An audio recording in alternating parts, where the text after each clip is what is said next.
அன்பான என் பக்தனே, ஒரு நிமிடம் இந்த காட்சி உன் கண்களில் பட்டால் ஓம் முருகா என்று பதிவிட்டு குமரனை பிரார்த்திக்க தொடங்கு.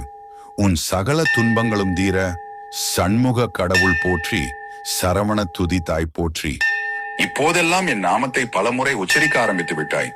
என்னை நினைத்து மனம் உருகி கண்ணீரும் சிந்துகின்றாய். நீ சிந்தும் ஒவ்வொரு துளி கண்ணீரிலும் உன் கர்ம வினைகள் கரைய ஆரம்பித்து விட்டது. உன் வாழ்வில் விரைவில் மிகப்பெரிய மாற்றம் ஏற்பட்டு புத்தம் புது வாழ்வை வாழத் தொடங்குவாய். யாமிருக்க பயமேன. நான் உனக்கு ஏற்கனவே நினைவுபடுத்தியுள்ளேன். இந்த வருடம் எப்படி இருக்க வேண்டும், எதில் கவனமாக இருக்க வேண்டும் என்று தெளிவாக கூறியுள்ளேன். நீ சற்று கோபத்தில் ஏதாவது வார்த்தைகள் பேசிவிட்டால் அதன் பின் விளைவுகளை சந்திக்க நேரிடும். எனவே கோபம் மற்றும் வார்த்தைகளில் மிகவும் கவனமாக செயல்பட வேண்டும். ஏமாந்து விட்டோமோ என்ற மனவேதனையில் உன் விழிகள் உறங்க மறுக்கிறது. இனி நான் என்ன செய்ய போகிறேன்,